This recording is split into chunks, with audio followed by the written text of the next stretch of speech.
होनी चाहिए ना उसके लिए। सतो प्रधान ना, कामना वाली नहीं, वो भी तो जागृत है ना, वो कोई पागल थोड़ी बैठे हैं। ऐसे लोगों के लिए क्यों आएगा? आज हमें कोई व्हाट्सएप पे मैसेज करता है जब काम पड़ता है और बाकी राम राम भी नहीं करता, तो हमें इतनी तो अक्ल है ना कि देख कुछ गरज है तभी। तो हमारे से तो ज्यादा होशियार है ना देवी देवता, इतने थोड़ी ना है कि हाँ बेटे आ गया, मन तो वो ही पकड़ लेगा ना। जब भूत प्रेत तुम्हारा मन पढ़ सकता है तो देवी देवता नहीं पढ़ पाएंगे।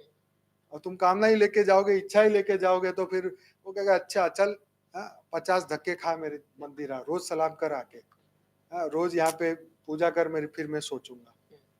इसलिए पंडित बोलते हैं ना 2 साल तक तुम्हें ये करना पड़ेगा, मंत्र करना पड़ेगा शिव जी का मंत्र, फिर शिव जी प्रसन्न होंगे।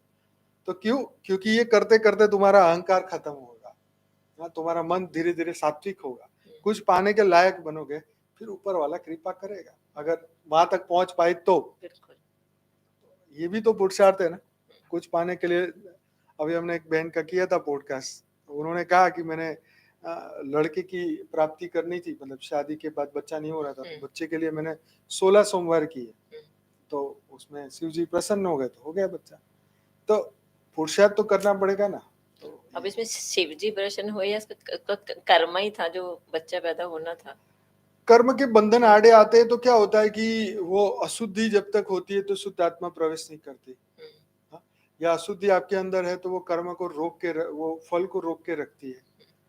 कुछ ऐसे कर्म होते हैं जिसके कारण जो है आगे के दूसरे कर्म हम आगे नहीं पहुंच पाते।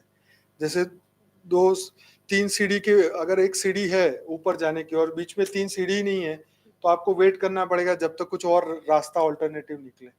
तो इसलिए कुछ समय के लिए वेट एंड वॉच करना पड़ता है, फिर अच्छा कर्म का बंधन आता है तो फिर रास्ता मिलता है तो ऊपर चले जाते हैं। ऐसे ही ये सब चीजें हैं। तो भावना का भाड़ा मिलता है भक्ति में, भगवान ऊपर से तुम्हारे सूक्ष्म रेस मारेंगे तो आपका सूक्ष्म शरीर चार्ज हो जाएगा। कई जगह पे नहीं देते कि